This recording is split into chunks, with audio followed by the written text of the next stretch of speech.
ഓം ശ്രീ നാരായണീയൈ നമഃ. സ്വഗുരുദർശനം.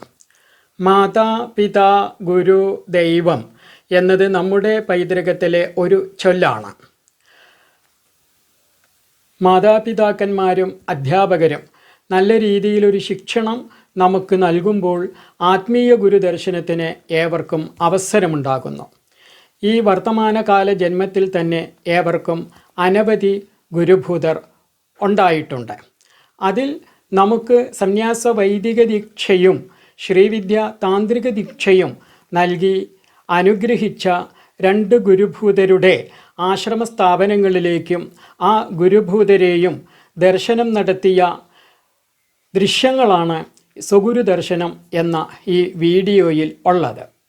ശ്രീ ആദി ശങ്കരാചാര്യ പരമ്പരയിലൂടെ ക്രമമായി വന്ന ശ്രീലശ്രീ സ്വാമി ശിവാനന്ദ സരസ്വതി മഹാരാജ് ഗുരുപരമ്പരയിൽ നിന്നു തന്നെ ദീക്ഷകൾ സ്വീകരിക്കുക ഉണ്ടായി. പാലക്കാട് ശ്രീ ശിവാനന്ദാശ്രമം മഠാധിപതിയായിരുന്ന ശ്രീ സ്വാമി നിത്യാനന്ദ സരസ്വതി മഹാരാജിൽ നിന്നും സന്യാസ ദീക്ഷയും തൃശ്ശിനാപ്പള്ളി ശ്രീ ലളിത മഹിളാ സമാജം മഠാധിപതി ശ്രീലശ്രീ മാതാജി യോഗിനി ശ്രീ വിദ്യാംബ സരസ്വതി ഗുരുവിൽ നിന്നും ശ്രീവിദ്യാദീക്ഷയും സ്വീകരിക്കുകയുണ്ടായി. രണ്ട് ഗുരുസ്ഥാപനങ്ങളിലേക്കും ദർശനം നടത്തിയ ദൃശ്യം ഗുർവഷ്ടകം ശ്രവിച്ചുകൊണ്ട് നമുക്ക് കാണാം. ഗുർവഷ്ടകം. ശരീരം സ്വരൂപം തഥാവാ കളത്രം യശശ്ചാരുചിത്രം ധനം മേരുതുല്യം മനശ്ചേന ലഗ്നം ഗുരോരംഘ്രിപത്മേ തദക്കിം തദക്കിം തദക്കിം തദക്കിം. കളത്രം ധനം പുത്രപൗത്രാദി സർവം ഗൃഹം ബാന്ധവ സർവമേതദ്ധിജാതം മനശ്ചേന ലഗ്നം ഗുരോരംഘ്രിപത്മേ തദക്കിം തദക്കിം തദക്കിം തദക്കിം. ഷഡംഗാദിവേദോ മുഖേ ശാസ്ത്രവിദ്യ കവിത്വാദിഗദ്യം സുപത്യം കരോതി മനശ്ചേന ലഗ്നം ഗുരോരംഘ്രിപത്മേ തദക്കിം തദക്കിം തദക്കിം തദക്കിം. വിദേശേഷു മാന്യ സ്വദേശേഷു ധന്യ സദാചാരവൃത്തേഷു മത്തോ ന ചാന്യ മനശ്ചേന ലഗ്നം ഗുരോരംഘ്രിപത്മേ തദക്കിം തദക്കിം തദക്കിം തദക്കിം. ക്ഷമാമണ്ഡലെ ഭൂപഭൂപാലവൃന്ദൈ സദാ സേവിതം യസ്യ പാദാരവിന്ദം മനശ്ചേന ലഗ്നം ഗുരോരംഘ്രിപത്മേ തദക്കിം തദക്കിം തദക്കിം തദക്കിം. യശോമേ ഗേദം ദിക്ഷുദാന പ്രതാപാൻ ജഗൻവസ്തു സർവം കരേയത് പ്രസാദാത് മനശ്ചേന ലഗ്നം ഗുരോരംഘ്രിപത്മേ തദക്കിം തദക്കിം തദക്കിം തദക്കിം. ന ഭോഗേ ന യോഗേ ന വാജിരാജോ ന കാന്താമുഖേ നൈവ വിത്തേഷു ചിത്തം മനശ്ചേന ലഗ്നം ഗുരോരംഘ്രിപത്മേ തദക്കിം തദക്കിം തദക്കിം തദക്കിം. അരണ്യേ ന വാസസ്യ ഗേഹേ ന കാര്യേ ന ദേഹേ മനോവർത്തതേ മേ ത്വനർഘ്യേ മനശ്ചേന ലഗ്നം ഗുരോരംഘ്രിപത്മേ തദക്കിം തദക്കിം തദക്കിം തദക്കിം. ഗുരോരഷ്ടകം യ പഠേത് പുണ്യദേഹി യതിർ ഭൂപതിർ ബ്രഹ്മചാരീ ച ഗേഹി ലഭേത് വാഞ്ചിതാർത്ഥം പദം ബ്രഹ്മസംജ്ഞം ഗുരോരുക്തവാക്യേ മനോ യസ്യ ലഗ്നം. ഓം തത് സത്. ഇത് ശ്രീ ശങ്കരാചാര്യകൃതം ഗുർവഷ്ടകം സമ്പൂർണം.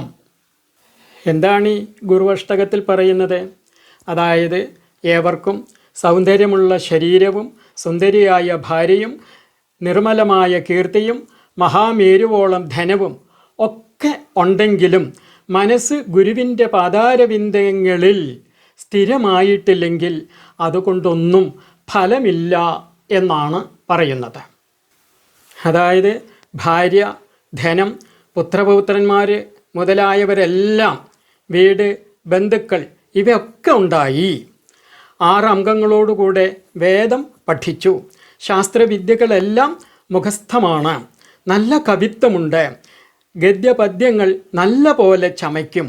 എന്നിരുന്നാലും അന്യദിക്കുകളിൽ ഞാൻ മാനിക്കപ്പെടുന്നവനാണ്. സ്വദേശത്തെ നല്ല സമ്പൽ സുഖാദി സമൃദ്ധിയുമുള്ളവനാണ്. സദാചാരാനുഷ്ഠാനത്തിൽ എന്നെപ്പോലെ മറ്റൊരുത്തനുമില്ല. ഭൂമിയിൽ സർവരാജന്മാരാലും രാജരാജന്മാരാലും യാവനൊരുത്തൻ്റെ കാൽത്താർ സേവിക്കപ്പെടുന്നുവോ അങ്ങനെയുള്ള ഗുരുവിങ്കൽ മനസ്സു പറ്റിയില്ലെങ്കിൽ ഈ പറഞ്ഞ കാര്യങ്ങളെല്ലാം ഉണ്ടായിട്ടും എന്താണ് ഫലം? യാതൊരുത്തൻ്റെ അനുഗ്രഹത്താൽ ദാനപ്രതാപം മൂലം എൻ്റെ യശസ് നാടൊക്കെ പരന്നു ഭൂമിയിലുള്ള വസ്തുക്കളെല്ലാം സ്വാധീനിക്കപ്പെടുകയും ചെയ്തു. ആ ഗുരുവിൻ്റെ പാതാരവിന്ദങ്ങളിൽ മനസ്സ് പറ്റിയിട്ടില്ലെങ്കിൽ അതുകൊണ്ടൊന്നും പ്രയോജനമില്ല. അനുഭവസുഖത്തിലാകട്ടെ, ജ്ഞാനമാർഗത്തിലാകട്ടെ, കുതിര മുതലായ വാഹനങ്ങളിലാകട്ടെ, ഭാര്യാമുഖത്തിലാകട്ടെ, ധനത്തിലാകട്ടെ, ഒന്നിലും എൻ്റെ മനസ്സ് പ്രവർത്തിക്കുന്നില്ലെങ്കിൽ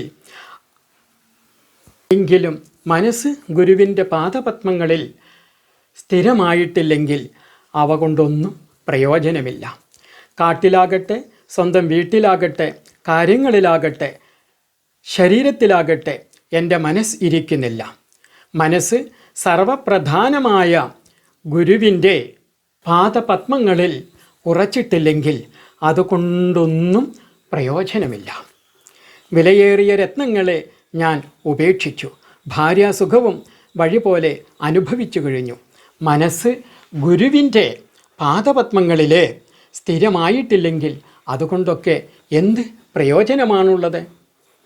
പുണ്യാത്മാവായ യാതൊരു മനുഷ്യൻ ഈ ഗുരുവഷ്ടകമാകുന്ന സ്തോത്രത്തെ പഠിക്കുന്നുവോ, യാതൊരുത്തൻ്റെ മനസ്സ് ഉപദേഷ്ടാവായ ഗുരുവിങ്കിൽ പറ്റിയിരിക്കുന്നോ, ആ വ്യക്തി സന്യാസിയാകട്ടെ, രാജാവാകട്ടെ, ബ്രഹ്മചാരിയാകട്ടെ, ഗൃഹസ്ഥധർമ്മം ആചരിക്കുന്നവരാകട്ടെ, അവർ ആരായാലും ഇഷ്ടതമായ ബ്രഹ്മം എന്ന പദത്തെ തന്നെ പ്രാപിക്കും എന്നതിൽ യാതൊരു സംശയവുമില്ല എന്ന് പറഞ്ഞുകൊണ്ടാണ് ഗുരുവഷ്ടകം എന്ന ശങ്കരാചാര്യ ഭഗവത്പാദരാൽ വിരചിതമായിരിക്കുന്ന ആ സ്തോത്രം സമ്പൂർണമാകുന്നത്. അതുപോലെ നമ്മുടെ ഏവരുടെയും മനസ്സ് നമ്മുടെ ഗുരുവിൻ്റെ പാതാരവിന്ദങ്ങളിലും അവർ നൽകിയ ഉപദേശങ്ങളിലും എപ്പോഴും രമിക്കുമാറാകട്ടെ എന്ന് അനുഗ്രഹിച്ചുകൊണ്ടും പ്രാർത്ഥിച്ചുകൊണ്ടും ഈ സ്വഗുരുദർശനം നമുക്കേവർക്കും ഒരു വഴികാട്ടിയായി ഭവിക്കട്ടെ. ഓം ശ്രീ നാരായണീയേ നമഃ.